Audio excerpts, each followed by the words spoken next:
जो छोटा सा एक फसाना था, गुजर गया वो जो छोटा सा एक फसाना था। फूल थे, चमन था, आशियाना था। गुजर गया वो जो छोटा सा एक फसाना था। फूल थे, चमन थे, था, आशियाना था। न पूछ उजड़े नशे मन की दास्तां। हौसला उजड़ गया। न पूछ उजड़े नशे मन की दास्तां। न पूछ के 4 दिन के मगर नाम आशियाना को था।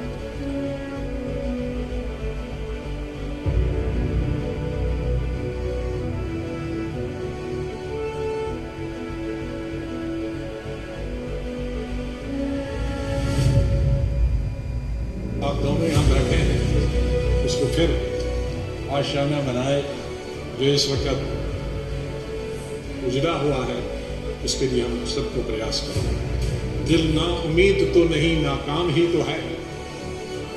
दिल ना उम्मीद तो नहीं, नाकाम ही तो है।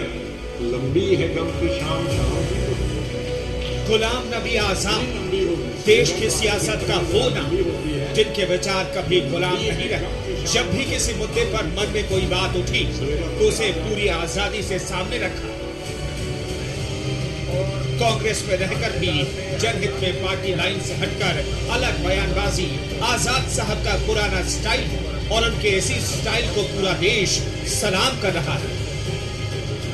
गणतंत्र दिवस के मौके पर पद्म पुरस्कारों का ऐलान हुआ तो गुलाम नबी आजाद साहब को पद्म भूषण सम्मान मिलने की बात सामने आई। जैसे ही आजाद साहब को पद्म भूषण पुरस्कार की मीडिया में सुर्खियां बनी, कांग्रेस के बड़े नेताओं ने अपनी ही पार्टी पर तंज कसने का सिलसिला शुरू कर दिया, जिसमें सबसे पहले मोर्चा संभाला G23 के बड़े चेहरे और कांग्रेस के दिग्गज नेता कपिल सिब्बल।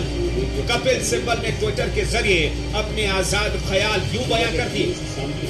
ये विडंबना है कि कांग्रेस को आजाद की सेवाओं की जरूरत नहीं है, जबकि राष्ट्र उनके योगदान को स्वीकार कर रहा है।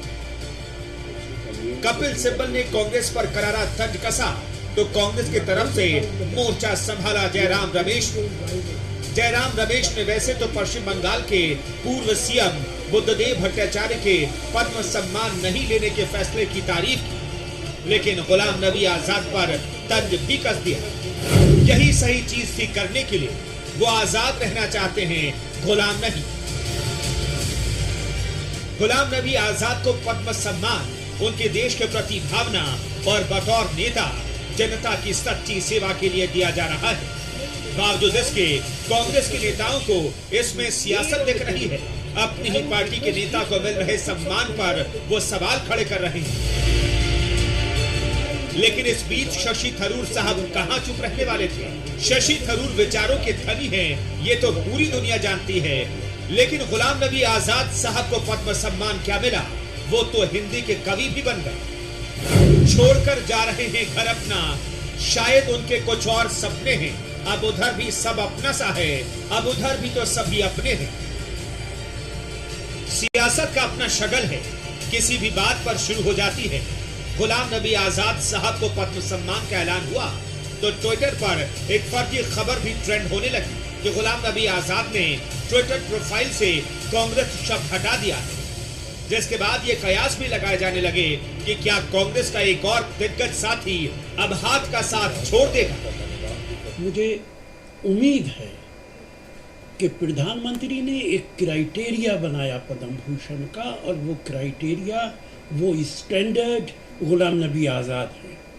इस स्टैंडर्ड के मुताबिक मुझे पूरा भरोसा है कि अगर ईमानदारी के साथ पद्म भूषण भविष्य में दिया जाएगा तो कांग्रेस पार्टी के कम से कम 100 लोगों को पद्म भूषण दिया जा सकता है इस क्राइटेरिया पे। देखना होगा कि भविष्य में कितने लोगों को पद्म भूषण दिया जाता है जो कांग्रेस से ताल्लुक रखते हैं। पुरस्कार किसी को भी जा सकता है। साधारण व्यक्ति, चाहे किसान हो, चाहे किसी स्तर पर काम करता हो, वो व्यक्ति, उसे पद्म पुरस्कार मिल सकता है। और राजनीतिक दलों को बिना देखकर कौन हमारे विरोध में है, कौन हमारे साथ है, उनके भी सम्मानित लोगों को माना जाना है, उनको पुरस्कार किया जाना है। और कांग्रेस पार्टी अगर पद्म पुरस्कार को इस रूप से देखती है कि ये गुलामी का प्रतीक है, तो इंदिरा जी, राजीव जी और नेहरू जी को क्या भारत रत्न मिला नहीं? तो क्या ये सब गुलामी के प्रतीक है? बड़ी अजीब बात कर रहे हैं ऐसे नेता। हाल ही में आरपीएन सिंह कांग्रेस से हाथ छुड़ाकर बीजेपी में शामिल हुए हैं। उसके तुरंत बाद गुलाम नबी आजाद का ट्विटर प्रोफाइल से कांग्रेस हटाना नए सियासी समीकरण के संकेत भी देने लगा। लेकिन फर्जी खबर का खंडन खुद पद्म भूषण गुलाम नबी आजाद ने कर दिया। कुछ लोगों द्वारा भ्रम पैदा करने के लिए कुछ शरारती प्रचार प्रसारित किए जा रहे हैं। मेरे ट्विटर प्रोफाइल से कुछ भी हटाया या जोड़ा नहीं गया है। प्रोफाइल वैसी ही है जैसी पहले थी।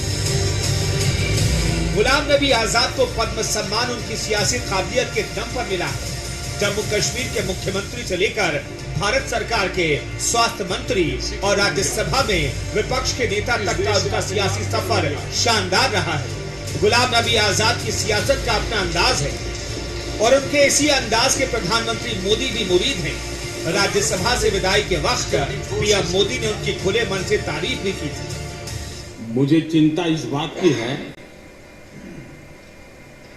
कि गुलाम नबी जी के बाद इस पद को जो संभालेंगे उनको गुलाम नबी जी से मैच करने में बहुत दिक्कत पड़ेगी।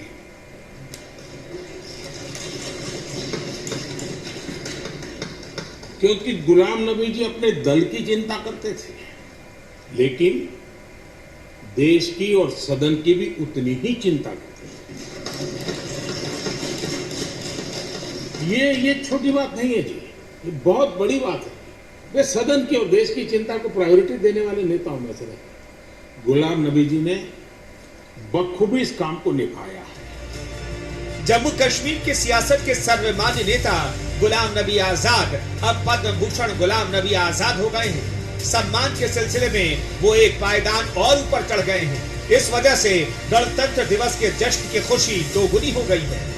लेकिन सम्मान पर सियासत करने वाले हैं कि समझते ही नहीं। पद्म सम्मान देश की तरफ से सच्ची सेवा करने वाले सपूतों को दिया जाता है। फिर उसको सियासी चश्मे से देखने के पीछे उनकी कौन सी मजबूरी है, जिसका जवाब पूरा देश जानना चाहता है।